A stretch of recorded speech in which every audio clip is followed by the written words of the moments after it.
Hey, friendo, Steve here. And Larson. And welcome back to Going in Raw, the only pro wrestling podcast you need to be listening to right here at youtube.com/Steven Larson, available wherever podcasts can be found.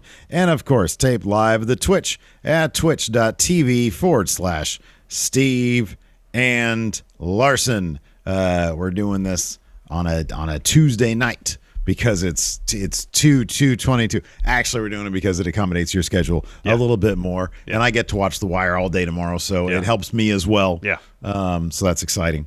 Wanted to give a quick shout out to Friendo Club TV, our channel, our new channel with short stuff, short content, and everybody's been talking today about Is That My Guy?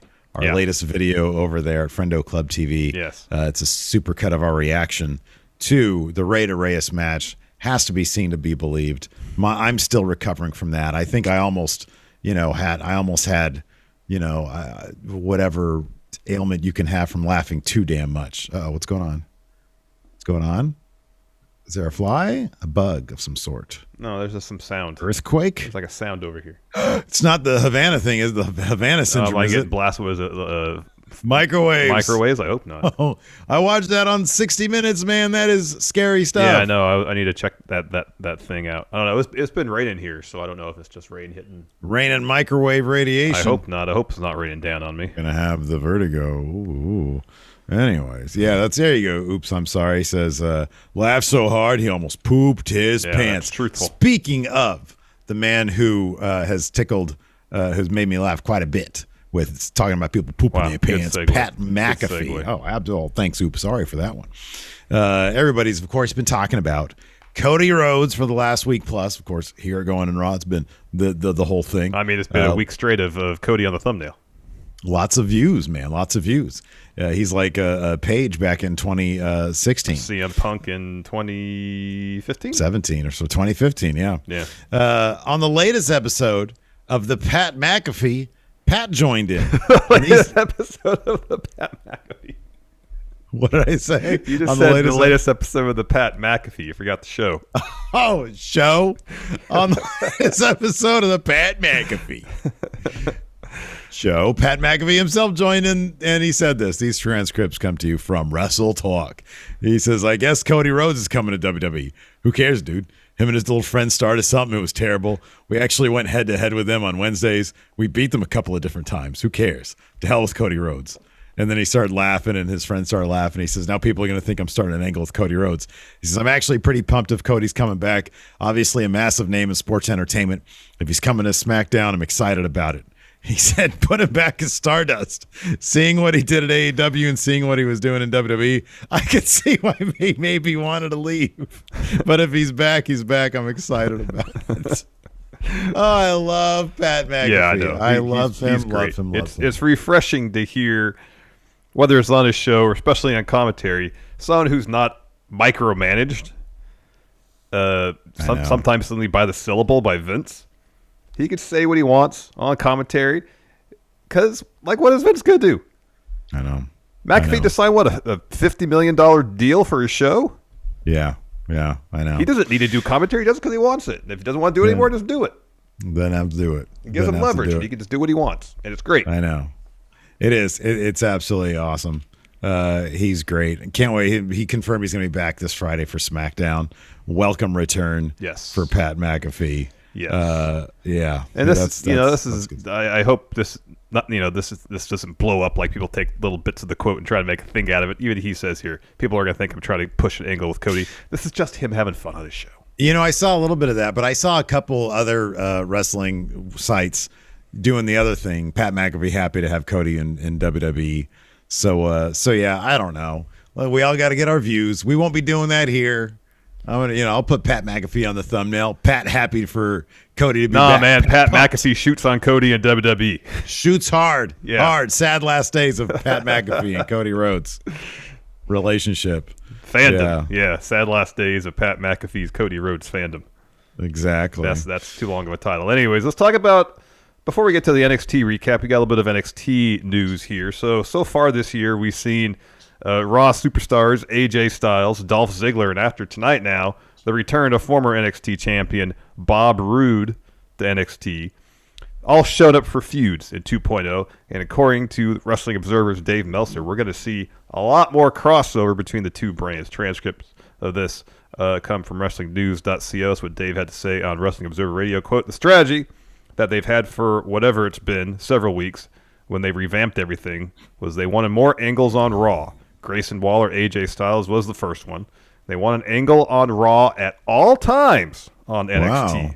So this is the second one. When this one runs its course after April, Ziggler's probably going to be the guy until the Stand Deliver show.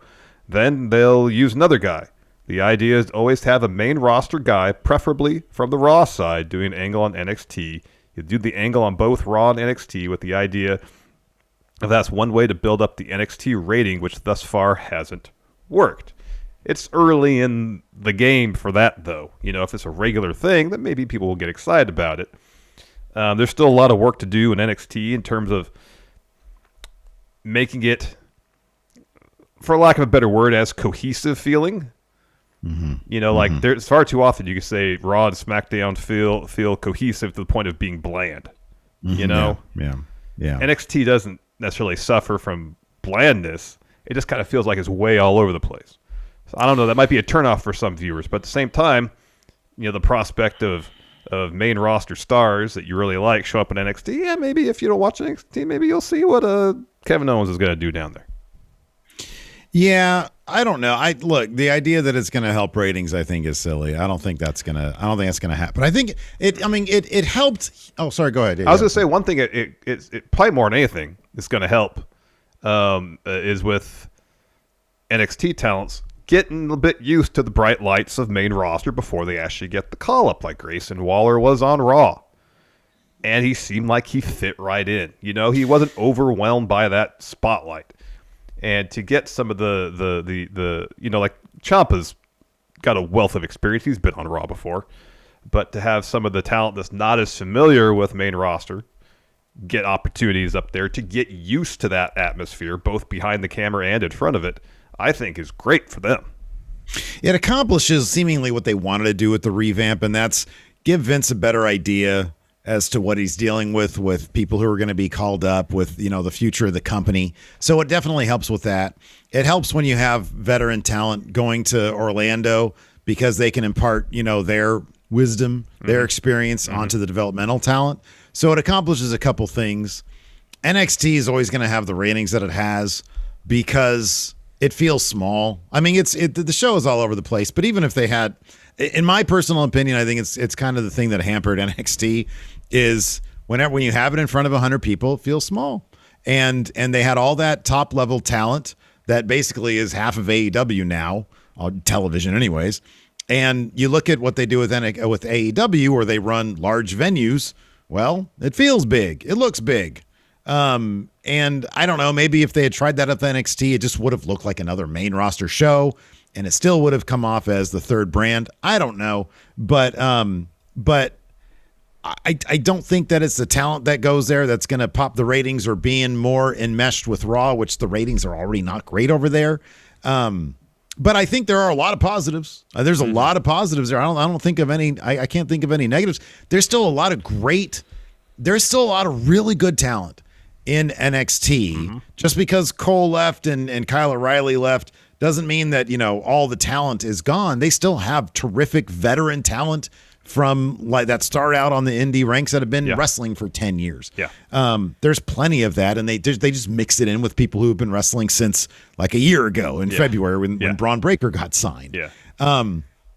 So I think that it's a good idea because, like we had mentioned earlier on our Raw recap today, if the call-ups, if your time on main roster is going to start in a transitionary way between NXT and Raw, or you've spent some time on Raw and then you go to NXT for another couple months and then you have like an actual call-up, that's great because it's less of a jarring, like the characters are going to be the same, you know? Well, ideally, it's like, I mean, see, if they do it this way, you would think that when they show up on Raw, then Bruce or whoever would be. And if Bruce is overseeing NXT, there's no excuse for them to not be, to have a drastic change as soon as they get there. You know, I think TJ Wilson talked about that, how one of the reasons that they, you know, made the change from NXT to 2.0 was to make that a straight path.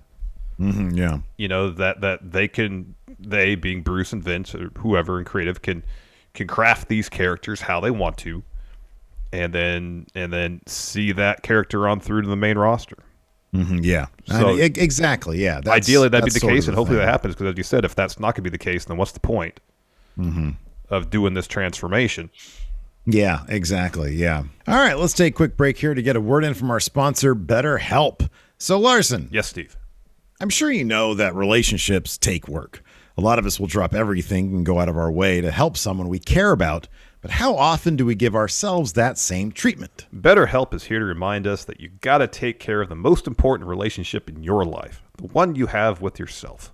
Several years ago, I started dealing with severe anxiety, and it was then that I learned firsthand how important it was to take care of myself and talk to a therapist. But I also learned that it can be really tough to find the right person to talk to. Today, BetterHelp's online therapy makes the process of finding a therapist much more convenient by offering video, phone, and even live chat therapy sessions. And you can be matched with a therapist in under 48 hours. Remember that you are your greatest asset, so invest as much time in yourself as you do the others in your life.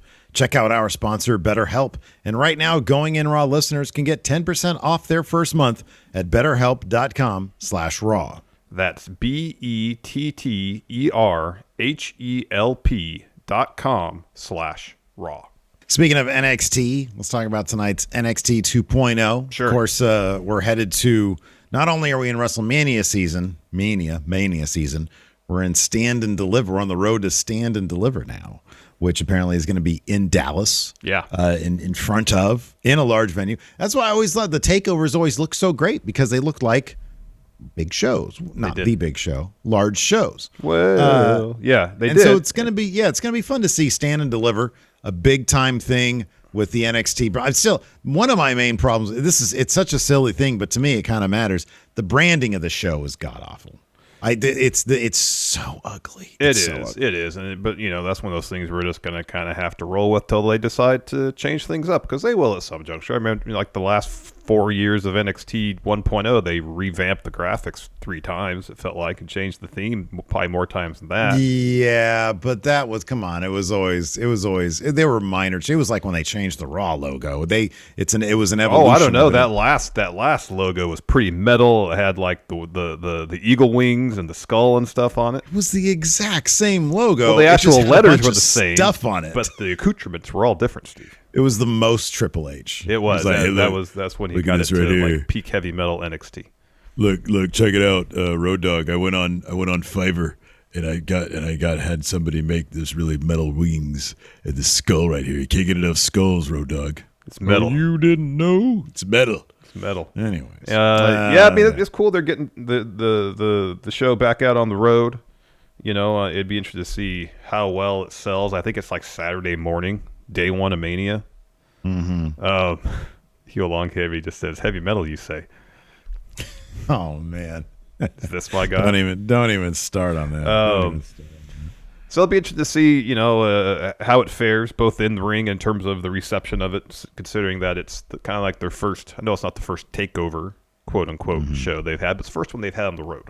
Yeah. To see what the reception is. Is the audience as enthusiastic as those old takeover crowds? You know, it'll be interesting to see. That's kind of, that seems like it'd be kind of a tough sell. You know, it's like the one thing that this version of, it is to a degree, but you still have, Adam Cole and Kyle O'Reilly and Aleister Black aren't there. Ciampa's still there. You know, I would assume he's still going to be there until April, and to see him mixing it up with somebody, and then you got Carmelo Hayes. Maybe the feud with Pete Dunne will continue till then. I don't know. Yeah, no, I understand that. I know, but the perception, like WWE has initiated, they have actually executed the perception that this ain't what it was. And the thing about NXT, it was an event before. Takeovers were the thing, especially amongst, you know, the real wrestling fans. It was the thing to do. Oh, Takeover is going to be better. Those days are long gone. Those are long gone. And I think that sort of it's just like, honestly, dude, it's just like Impact. How Impact basically dug themselves into that hole where they could barely manage 80 people at a house show, And then slowly but surely over the past like 3 years or so, 4 years, they have been getting themselves out of that show where now maybe they can manage 120 people at a TV taping. I don't know. I'm trying to see what the collective has going on Saturday morning, what the competition is for. There's some stacked shows there. I know. They got a bunch of shows. There's a lot going on. Let's see what we got here. And that would have been a problem for them if this was NXT 1.0, because that was always the ticket to get. And it's just they have to start from the bottom. And it's a great, I mean, being thrown in, head deep is a great way to learn how to swim. Yeah. Or drown or whatever. Effie's show is Saturday morning. Mm-hmm. Yeah. That'll do well. Yeah. That'll probably be great. Yeah, it'll probably be really good. I mean, who knows how big that venue is? Let's see if there's anything else going on. Some sort of fairgrounds or something, I think it is. The fairgrounds thing they got going on for the collective thing. Mm-hmm. Outside of the shows, like the whole kind of convention atmosphere seems pretty cool. Yeah. But yeah, I don't know. It's going to be they're basically starting from scratch. Mm-hmm. I hope they succeed, but in terms of starting over, that's what WWE basically did to NXT. They basically had them start from scratch, and so it'll be interesting if look. The crowd there in Orlando, that whatever 200 people or whatever it is, 100 people, they're finally embracing the product for what they like it. Yeah, they're into it, and that's great to see. It's become their thing. Yeah. So that's cool, and maybe they can do this on a larger level. But I mean, yeah, that was the appeal of NXT 1.0 is that they were bringing in just awesome indie name after awesome indie name, and now it's a mix, and it's not quite what it used to be, even though there is still a lot of great talent there. There is. Let's jump right into it, I guess. Mm-hmm. You're NXT champion, Braun Breaker. Yeah. Open the show with promo. He puts over his match with Santos, calls him a tough opponent to prove that someone's gonna pretty much kill him to take that title from him. Yeah, dead body. Yeah, Von Wagner's backyard. He hypes up. We'll get to Von in a little bit. Hypes up Stand Deliver going to be in Dallas Mania weekend. He's interrupted by Dolph. Dolph's like, hey, congratulations on your first defense. Let me give you some advice. Don't be making promises you can't keep. He says, are you going to make it to Stand Deliver? Yeah, I think so. Are you going to make it there as champion? He says, tonight I'm going to stomp out the last few breaths of Ciampa, and it will either be tonight or maybe I'll put you on my back and carry you all the way to Stand Deliver. Just know that whenever I decide the time is right, that title will be mine. And then Braun says, I still owe you a receipt from last week. Come in this ring, you're going to get it. And Dolph says, he's like, that super kick of mine really got you. And he says, and to tell you what, in 7 to 10 business days, you'll get your taste back. He says, I know you're a hothead. I know it runs in your genes. He says, you're the champ, but you're the guy in Orlando. He says, make no mistake about it. When I walked through those doors, I was the biggest star in this building, in this business, in this building. He says, tonight, you get the night off and you're going to sit back. No cheap shots during the match. He says, you're barred from ringside. He says, you're going to sit in the back and watch me do what I do better than anyone else in this business. Yeah. The first match tonight, Grayson Waller versus LA Knight. This never-ending feud. It doesn't seem like it's over now because Waller won a handful of tights. It's not over, handful of tights. So LA Knight was going for his finish, and as he's about to yank Grayson Waller down, Sanga grabbed Waller by the arm, so he couldn't do it, and then Waller rolls him up, handful of tights. Knight gets his heat back, hits both Sanga and Waller with his finish, and then we're having another match, probably Stand Deliver. I mean, Knight in his promo later on referenced the last man standing, I think, so I'm guessing it's going to be a last man standing match. Okay, there you go, yeah. After that, we had Dakota Kai backstage. She walks up to Wendy Chu, of course. I actually there's a bit of charm to all this, like, finding partners thing with the women's Dusty Cup. I kind of like it. It's kind of cool. Yeah. She walks up to Wendy Chu, says they're in the Dusty Cup together, says, Wendy says, sorry, I didn't tell you, but I told your friend, referencing the person that Dakota Kai seems to be talking to. Dakota Kai's like, what? Who are you talking about? Dakota says, Wendy seems like a nice girl. She says, but I haven't had the best track record when it comes to friendships. Wendy says, well, you got me as your partner. And then she leaves. And then Dakota Kai starts mumbling to herself. She's like, she chose us. She chose me. She says, maybe the third time is the charm. Probably not going to end well for these two because it's totally going to be, well, I think it's going to be Cora Jade and Raquel Gonzalez. I mean, the fact that they're getting all the training montages supports your case, because that after a brief preview of the women's Dusty Cup bracket with Vic Joseph and Wade Barrett, we get a Cora and Raquel training montage. So last time we saw them train, it was 5:30 in the morning in the gym where Raquel likes to train. Well, this week it was at a tree park, like zip lines and stuff. I did appreciate that Raquel has a phobia of heights. And Cora was like, what are you talking about? You are the heights. Yeah. And which is a good line. It is a good line. Their chemistry is coming together in these segments. It is. So, they do a bunch of stuff and the zip line and stuff. And at the end of it, Raquel's like, oh, I'm not scared of heights anymore. Mm-hmm. Yeah. So mission accomplished. Yeah. A little beginning, middle, and end there. After that, we had a Toxic Attraction interview. They got this thing, the Toxic Lounge. It's just this pink lit area. It's that little perch that people have stood on before, but they got it set up like a little lounge, Yeah, and then they just talk. JC says that we're going to watch the whole Dusty Cup from here. She says, how adorable of Cora and Raquel. She says, what's next? She says she knows that they're the favorites to win the cup, but they're going to come up a little short. And then Mandy says, Kaylee Ray and Io aren't going to become women's champion. No one in this tournament can beat Gigi and JC. And then we get Kaylee Ray and Io Shirai versus Lash Legend and Amari Miller in the Dusty Cup action. Yeah, relatively short match. I think it was under 5 minutes. Kaylee Ray hits Lash Legend with the Gory Bomb, followed with the moonsault off the second rope. Before that moonsault, Io tags herself in. She hits a moonsault off the top to get the win. If it's not Raquel and Cora, I'd not be surprised if Kaylee Ray and Io Shirai win. Yeah, they'd be my runner-ups right there. After that, we had a Dante Chen interview.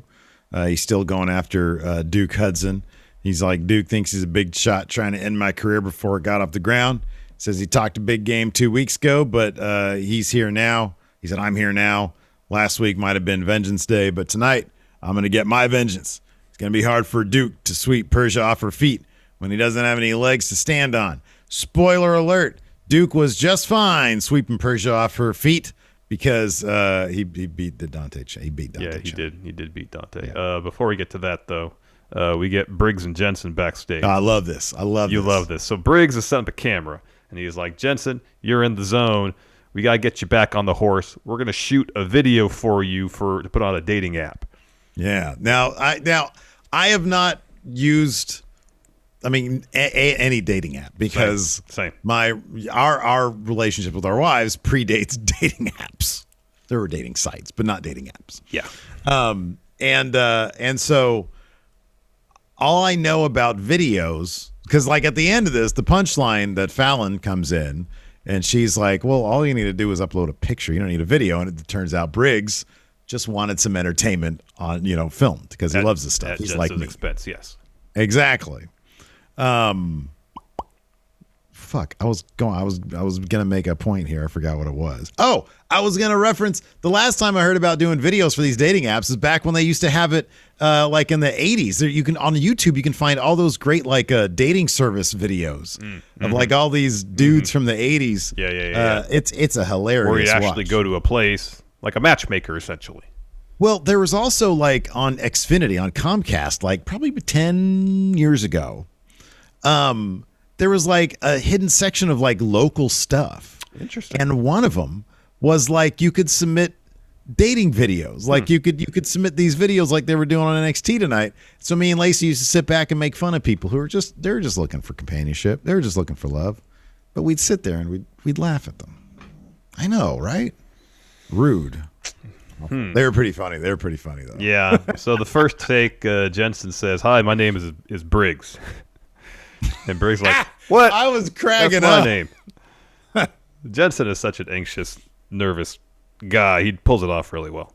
He does. And then they start yelling at each other. Like Jensen yells during one take, and Briggs like, "Stop yelling!" And they start why are you yelling at each other about yelling at each other. Briggs seems like he knows more who he is at this point. Yes, I feel like Briggs knows who he is, and Jensen is still finding it. But given the storyline, it kind of works. I think Jensen is just Jensen, to be honest. Yeah. With you. I think that's just him. He's just sort of awkward. Yeah. After that, we had Duke Hudson versus Dante Chen, even attacking Duke before the bell rings. During Duke's entrance from behind, wasn't enough to help Dante Chen, who ate a razor's edge, to lose to Duke Hudson. Yeah, it was a razor's edge, but then on the way down, he grabbed him by the hips and drove him down a little bit further. So it's like a razor's edge powerbomb. Yeah, it was pretty crisp though. It looked good. Yeah, looked good. Looked good. After that, we had a Carmelo Hayes and Trick Williams promo. Melo says before they get started, he wants to say one thing. When he shoots, he doesn't miss. Says they're here tonight for a Melobration. Before they get started with that, he has to say last week, he said last week he was going to have the match of the night, that he was going to beat Grimes, that he was going to steal the show, and he didn't miss. He did all those things. He said he put on a performance of a last time last week, and no one is talking about Braun Breaker, or Pete Dunne, or the Creed brothers. They're talking about the A-Champ, and the A stands for the absolute best. Anyone can get in the ring. Anyone can get it in the ring, on the mic, on the Bird app. It doesn't matter. Yeah, he had a little feud going today with Max Caster on the Bird app. Trick says it's April. They're going to be in Dallas, home of America's team, and America's champ's going to be there all at the same place at the same time that weekend. Before you can get any further on that, they're interrupted by Pete Dunne, and he says, "He says, what are y'all getting on about?" Melo says, Pete Dunne says, "Melo, you've said that you've beaten everybody, but you haven't beaten me. To be fair, you are the A-Champ." He doesn't think that Melo should sit on the sidelines WrestleMania weekend. And Melo says, well, hey, I can't make everyone famous. And Pete Dunne says, Melo says when he shoots, he doesn't miss. So prove it. He challenges him to a match next week. And the Trick is like, Pete, can you not hear that good? He said no. You don't get a chance. And then Melo calls him Skeet Dunne. He says, listen, Skeet Dunne. So the A-Champ has never backed down from a fight, which is hilarious. Now I just want to call him Skeet Dunne. He says he accepts Pete Dunne's challenge, Skeet Dunne's challenge, and then Smooth Grimes comes in. Yeah. But like we didn't notice last week, which is shocking to me. Yeah, I don't know how we didn't notice. I noticed immediately when Grimes showed up, I was like, oh my God, he's so smooth. Like he shaved all of his body hair, which he had a ton of body hair. But he had done it last week. I went back and I watched the video from Vengeance Day. I was like, what the fuck? It was starting to grow in a little bit on the chest. It was, yeah. But and I get maybe it's because we did a watch along last week. I was less prone to pay attention. Between taking notes and everything. I didn't know. I didn't really notice tonight until you told me. Yeah, I was like, something looks weird. I'm like, where did all of his body hair go? Because that was his thing. He was gross. He had not gross, but compared to other pro wrestlers, like his thing was like he had all that hair growing down from like his pubes. It was all grown out, and he had a lot of body hair. He had a lot of body hair, yes. I'll be honest. I think it looks cooler on a wrestler because it's like, hey, that's when they're all smooth, it's weird. Like I'm looking at all these man babies up here. It's just weird. Grow some damn body hair, man. Yeah. But so that dude, he was like, he had a lot of body. And he comes out, he's all like looking like pizza dough, and he comes out there, and then he attacks, and then him and Trick Williams magically have a match. Yeah, they have a match. Cameron Grimes wins that. Smooth Grimes wins that. He has been lobotomized, man. Yeah, he has. All this, he's just killing himself to get to main. He's like, oh man, what do you guys want? Well, it's probably not. Yeah, exactly. I doubt it's even like, what do you guys want? It's probably like he shows up to the PC one day and he's got his chest hair, his leg hair, his arm hair, his back hair, all the hair. His beard's long, and he walks in, and someone's just happy. I guess his undercarriage hair popping out from his trunks. Yeah. He comes into the PC one day, and someone just looks at him and is like, you thought about trimming your beard up a little bit. Clean it up a little bit. And he's like, all right, I'll do that. Comes in, he's doing some exercises the next day, doing some drills. Someone comes up to him and is like, your beard looks nice cleaned up, but, maybe the rest of your pubes are sticking out. Yeah, it's maybe trim, get manscape a little bit down there. Why don't you? Yeah, that's what I'm thinking. I'm thinking that he was like, I'm going to listen to Steve and Larson.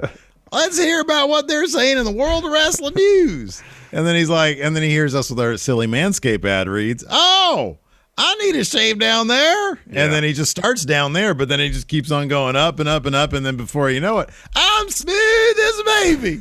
Smooth Grimes. Smooth Grimes. It's he called me Smooth Grimes. Probably someone on the PC was like, oh, hey, to the smooth. trim up a little bit or something. And he just did it.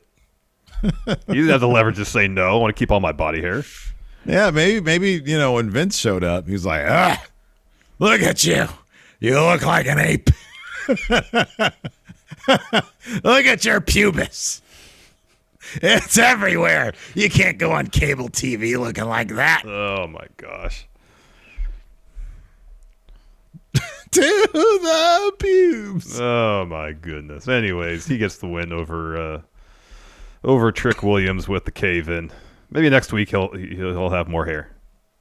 It'd be weird if it was just like a 2-week thing he did. Like, he's like, I'm going to try this out. I hope. Yeah, I don't know. Maybe there was a reason for it, medically speaking. He had to, I don't know. He had full body surgery. There was a reason he had to shave all his body hair off. Usually, if you have a surgery somewhere, if you have hair there, they make you just shave that region, not your whole person. He misunderstood. He was going to have like a maybe doctor like would have to do to prep for the surgery. Oh, you could probably shave in that particular area and make sure there's no hair there. All right. No, no. He was gonna like assist or something taken out, like a really minor thing, and like, hey doctor, what I got to do for this surgery? And they're like, oh, if you just want to shave it, because his cell service is crap. And so he's like, oh, body shave, hair, yeah. Okay, mine's body hair. Oh, all right, I'm gonna shave it all off. I'm smooth. It's just a jarring change. That's it. Yeah, it's jarring. It's kind of weird. It's kind of weird. It's jarring. So we're back to Jensen and Briggs. Smooth Grimes won that match. Yeah, I mentioned that already. Okay. So we're back to Jensen and Briggs, and it's getting awkward. And Briggs is like, I got to stop recording. This is too much. Mm-hmm. It's too much. Yeah. After that, we have Ciampa warming up backstage. Braun walks in. Hey, thanks for taking care of Dolph last week. I wish you luck. And Ciampa's like, uh-huh. You know something. He's like, I get it. You're in the zone. Okay. And then Ciampa says, hey, listen. It's Ciampa 1, Breaker 1. But I need to know who the better man is. Braun says, okay, looking forward to the rubber match. After that, we had a hilarious but back to phase 1 Chase University video. Very much. These were hilarious back when they started them. They're hilarious now. He says, today's lesson is on intestinal fortitude. It means, and somebody asked, what does it mean? It means to have a set of balls. He says, which brings me to Von Wagner. Seems like ever since he found Robert Stone, he's lost his balls. Stone says they're going to do it on his terms. Sound like someone who's lost their intestinal fortitude. And then a student asked Chase what he's going to do against Von Wagner. He said, he's pretty big. And he says, I'm going to give him an Andre Chase-size ass whooping. You dumb shit. And then he kicks that guy out of there. Bodie stands up and says, yeah. Yeah, Bodie pops. That stuff makes me laugh. I did like the Andre Chase caricature that was drawn very well on the chalkboard. That was a Dexter Loomis. Yes. That was a Dexter Loomis, yeah. Then we had the debut on NXT of Nikita Lyons taking on Kayla Inlay. This is Nikita's debut. Of course, she got the win. Mm-hmm. I thought that her in-ring was not indicative of how terrible the vignettes are. I thought that her in-ring, who this Kayla Inlay is, she was selling like crazy and doing a phenomenal job of it. But I thought Nikita was good in the ring. I thought she was pretty decent. Yeah. Her not promos, but her vignettes were all over the map and silly. But like what I saw in the ring so far, she had a pretty cool looking spin kick. Yeah, it was on the nose. Yeah, and then does like a split pin on Kayla Inlay to get the win. Yeah, that was cool. Then we're backstage. Duke Hudson's there taking his tape off his wrist. Persia comes in and she's like, "You did really well out there, and you look good doing it." And then Duke just kisses her. Oh man, sucks face. So Indy walks in and says, Ew, gross. What are you doing? And then Persia looks at her and says, I'm going. And she leaves. And Duke just goes, gross, huh? You didn't used to think that. And he says, well, that was a long time ago. And Duke says, it doesn't have to be. Doesn't have to be. And the camera pans over. Dexter's there just listening to it. He just puts his head down. Man, fuck that. He should have produced a knife. Time for some blood. Where's that axe from his wedding? Right? Get that. This is not within character, man. Get out of here with that. It's been established he's a murderer, serial killer. He's a murderer. Completely consistent with his character. They're putting Duke right into a comedy thing with Dexter Loomis. They are. Where he's going to be showing up late night, and Duke's going to hate all poor Brendan Vink. He was like, man, he still dreams about the time when they put him and Shane Thorne with MVP for a week. Mm-hmm. And he's like, oh man, I could have been at WrestleMania. Mm-hmm. I could have been challenging Dame. I could have been the United States champion by now. Instead, I got a poker room. Instead, I got a poker room for one feud, and then I lost that. I like this gimmick of guy who's making out with his ex-girlfriend's best friend. I think that's good stuff. It's awkward. I like it. It is very awkward. After that, we have a Robert Stone promo. He says, Andre Chase, you're obviously a very smart individual, but you get an F in street smarts because of how dumber do you look challenging Von Wagner. Says, can I do Von Wagner's line when you're done here? Of course. He says, next week, you get in the ring with Von, and after that, you're going to have to file for permanent disability because it's Von Wagner's world. And you're just living in it. It was a worse read this week than last time. It wasn't very Which was like 3 weeks ago. Yeah. He was gone for like ever. And then he comes back and he delivers this one line reading, and it's worse than it was. They probably did do multiple takes of this. This was pre-filmed. Yeah, this might have been the best one. And you're just living in it? Why did you do that as a question? I thought it was a question. It's not a question, Vaughn. Let's go again. To be a declarative statement. All right, Von Wagner action. And just you're living in it. What? No. It's like the Liberty Mutual commercial you're saying, huh? That's exactly what I'm saying. Oh, man. After that, we had the Creed brothers and Malcolm Bivens doing a promo thing. Creed brothers have their shirts nice and tucked in like Izzy Mandelbaum. Did you get that reference when I texted you immediately? I not immediately. I had to think about it. And then I was like, oh, okay, I get it. Oh, man. That's a side deep cut there. It is, yeah. So Bivens says, tonight let's have a conversation of perception versus reality. He says Imperium think they're world-class athletes. He says they haven't done Olympic trials, etc. The Creeds have. He says Imperium think they're the best tag team in NXT, but they haven't won a Dusty Cup. He says they think they're the fighting champs, but they haven't defended the title since they won them. He says Bivens says they're the real deal. Imperium are coleslaw and little wiener eating bitches. I believe that's what he was saying before he was interrupted. That's funny. So Imperium comes out. Walter is on the mic, and he says, you won't disrespect us like that. And then Bivens says, oh, I apologize. I think he calls him Gunner. I think he did too, yeah. And then Walter corrects him. Gunther. He should say Walter. And then Eichner Bartel talks some crap about the Creed, saying they're not going to take the tag titles off. And Walter says, yeah, they're going to keep the tag titles. Brawl breaks out between the Creeds and Eichner and Bartel. And Walter goes after Bivens. Solo Sikoa comes out to make the save. Yeah, and he lays out Walter with one awkward kick. Listen. I kind of have a point to make about this Walter Gunther thing. He doesn't feel like the same guy, man. I know, which is why he needs his name back. No, I think that, like, if he stays Walter somewhere else, then that Walter still exists somewhere. This isn't him. This is just Gunther. And changing his name to Walter isn't going to change anything that's going on. He's still going to wear the dorky polo shirts. He's still not going to be. He doesn't have that presence anymore. I'm telling you, man. Because people go to cage match. Oh, Gunther, what has he done? Nothing. I could disrespect him. They go to cage match and see Walter. Oh shit! You do a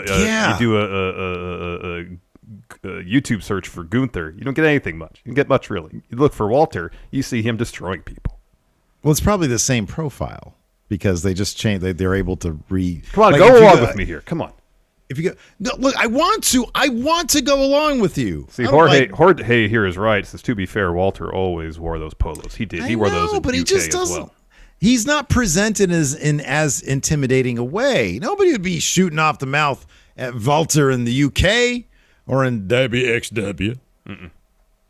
But this isn't This is just Gunther. He's just a guy. He's like the probably the third most impressive physical specimen in his own faction. Yeah, that's true. He's not wearing like the big cool overcoat. Well, he did for his match. The one match he had, didn't he? I know. When he said he was Gunther. So anyways, after that, we have more of the Jensen stuff with Briggs. Fallon, the bartender from, was it last week, 2 weeks ago, walks in. Yeah. She's like, she is in NXT. I mean, she's had matches in it, like on Level Up or 205. I think. All right. Yeah. So she says, "What are you guys doing?" They fill her in, and she says, "You know, you can just take a picture. Here, give me your phone, or here, I'll take it. I'll text this to you. You can put it on your profile. I'll help you through it." And then Jensen asks Briz, "Why'd you make me do the video?" And Briggs says, "Your disastrous love life is my greatest form of entertainment." It was pretty funny, yeah. I like that. After that, we had, these are hard to sit through, man. Yeah, this is a guy that, this is a rare situation where I'm like really into a person, and then I'm like, I really I don't miss them when they're gone. And it's Gacy and Harland. Ever since they put Harland with them. I know. That's what it's been. I know. Mackenzie shows them video footage. Gacy says they approached Draco in the gym. They had a difference of opinion. Draco is an athletic piece of clay that can be molded. Harlan and Draco were on opposite sides of the conversation. They'll meet next week, and Draco will learn that it's better to be surrounded by friends rather than be all alone. After that, we had Ivy Nile and Tatum Paxley, her tag team partner that has been just given to her, and she's not happy about it. Malcolm Bivens just sort of is trying to, just roll with this. The idea is Ivy Nile doesn't play nice with others. And that plays out at the end of this because they're fighting Casey Canzaro, Caden Carter.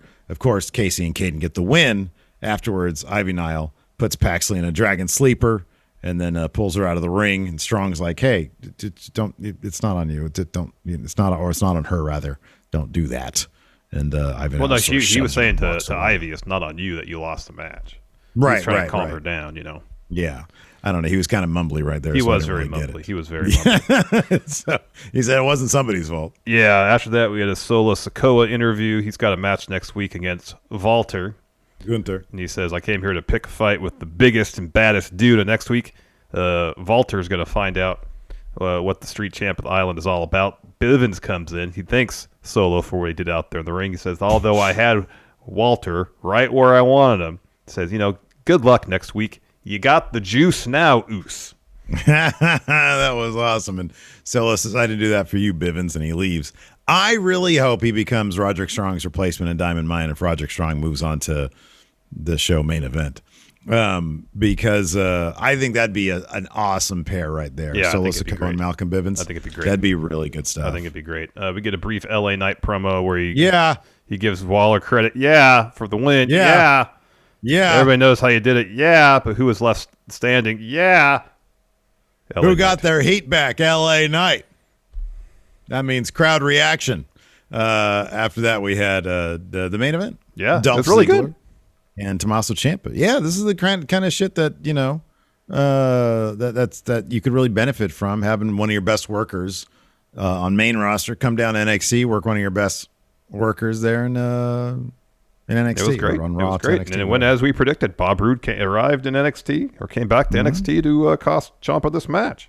He was doubling as a cameraman, so that's where he spends his nights. Yeah, he's a cameraman for NXT. He moonlights as the camera operator in NXT 2.0. Exactly, and he's got like a whole face mask on. He takes out Baseball Ciampa there, cap, baseball cap, and then he gets back to work. He picks up the camera, he starts filming again, and that allows Dolph Ziggler to pick up the win. After the match, of course, Rude comes in and they hug. He unmasks. They hug. Dirty Dogs together again. They reference Bob Roode spending time in NXT. And then so they start putting the boots to Rude. Braun Breaker makes the save and challenges them to a tag team match. He's like, "Hey, why don't we do it right now?" And then they just wave him off, and then they're like, "Hey, let's go get him now." So they run in there, and Braun and Ciampa. It's chaos. It's chaos. And they send them out of the ring, but it just ends with a big brawl happening. It did. Crowd was into it. It was fun. Yeah, crowd was super into it. Yeah. It was fun. Anyways, you want to answer some questions? Yeah. Yep. I got a thread right here on. Oh, look at that. Lacey actually texted me and told me what was that the grandparents were coming to drop off Bama. Dylan here says, just hoping Walter is still named Walter in 2K22. I've got some bad news. That's not going to happen. I got some good news, though. Once he's not in WWE anymore, guess what? He's going to be Walter again. We're going to get him back. He could be Walter now and be Walter again when he leaves WWE. But he's not really Walter. Soak and Roast. Should the male NXT champion be defended yearly at WrestleMania? Back when it was NXT 1.0, yes. Now, I would say no. What do you say? I said, yeah, why not? If you want to get those ratings up for NXT, have your champ defend the title on the top show of the year. Why not? Yeah. Okay, I'm with you. Eddie Brock's Venom. Who do you guys see being the next Brock Lesnar or Roman? You said he asked if we see it possibly being Braun Breaker. Braun Breaker isn't as impressive a physical specimen as those two other guys. Braun Breaker, I think, is like maybe 6'1", something like that. Yeah. I don't think he's that tall of a guy. For me though, it's less about stature. Mm-hmm. There's not really any nuance to Braun Breaker. That's 90% of what makes Roman interesting now is the nuance in his performance. I think that'll probably come with age. I don't know if there was much nuance with Brock Lesnar. I mean, the thing that really stands out about those guys are WWE big. Yeah. Yeah. I mean, Brock especially. I don't know. I get the feeling that if there's going to be another Cena, it's going to be Austin Theory. Mm-hmm. I think that dude has the charisma. He has everything. Like if you look at him and you look at Cena, like 2002, you can see. There's a lot of parallels. There's quite a few parallels. Yeah. Cosmic Night Fury asks, what exactly is Fallon's place in the grander landscape of NXT? I haven't seen her wrestle yet, so I don't know what she's capable of in the ring, but she keeps showing up in the most random times, in the most random places, in these backstage segments. What character is she in this weird variety show of old high school sitcom tropes? That's a great way to put it, old high school sitcom tropes. Mm-hmm. Yeah, she's like the, I don't know, there's always the person like... she's the bartender. Yeah. like, the person that people go to for some sage advice, some perspective. Mm-hmm. Mm-hmm. And then she shows up on Level Up in a tag team, I guess. Yeah. Jorge D asks, what legendary promo would you rather have Von Wagner recreate in full? Dusty Rhodes' Hard Times or Ric Flair's With a Tear in My Eye? With a Tear in My Eye. Yeah. I don't know what like to hear him do the pipe bomb. Yeah. All these glad-handing yes men like John Laurinaitis and your douchebag son-in-law. Let's see here. Luis Areza says, what will be happening to Cody's show? To shows the Go Big Show and Rose to the Top. I feel like Go Big Show probably wouldn't be a big deal. Like if he wants to still do it. No, John Cena's got a show on the same network as Go Big Show. Yeah. It's not a deal. Rose to the Top, according in the newsletter, there's nothing certain, but Rose to the Top is just different because apparently they have filmed stuff for a second season. Mm-hmm. But then this happens, and then it would all obviously be dependent on, I would think, WWE's... Well, if there's going to be any footage of him doing stuff in WWE, obviously they would have to give their permission, which would be amazing. Now, if they depending how much stuff they shot, they could leave it with the second season cliffhanger. Mm-hmm. What does the future hold for Cody Rhodes? Yeah, just don't know how much they've shot. Yeah, just find a lot of stuff on the cutting room floor. I guess so. It's like the Chappelle season 3. Just the crap. White Brownie, if the crossover does work out for 2.0, should WWE consider using SmackDown talent, and who should be the first to pay them a visit? Keep the tribal chief away from there. Yeah. It should be the Usos. It's the Usos. Yeah, the Usos would be cool. That'd be cool. It makes sense since both shows are on USA why they would bring Raw people over. So. Mm-hmm. Yeah, for sure. Oh, Cyber Knight says the second season finished filming in November. All right. Oh, it did. Oh, wow. Okay. Well, then you can have your little cliffhanger. What does the future hold for Cody Rhodes? Yeah, I guess so. Yeah. Let's see here. What do you think? Nick asks, who do you think out of these three wrestlers, Ciampa, Pete Dunne, and Veer, who will be a main roster champion first? I would say Ciampa. He's got the leg up so far. Yeah, I would think so. I'd say Ciampa, Dunne, then Veer. Mm-hmm. I would think. Let's see here.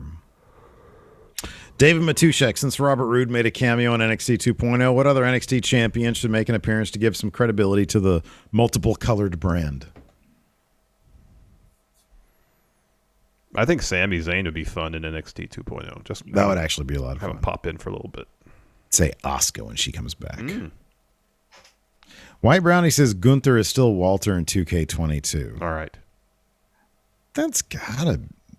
You'd think that'd be like an easy day one patch fix type thing. No, I hope not.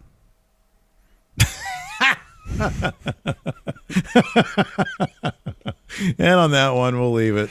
Thanks everybody for tuning in. We appreciate it. Thank you so much. And tomorrow we'll be back for our AEW recap after Dynamite. Till then, we'll talk to you later. Goodbye.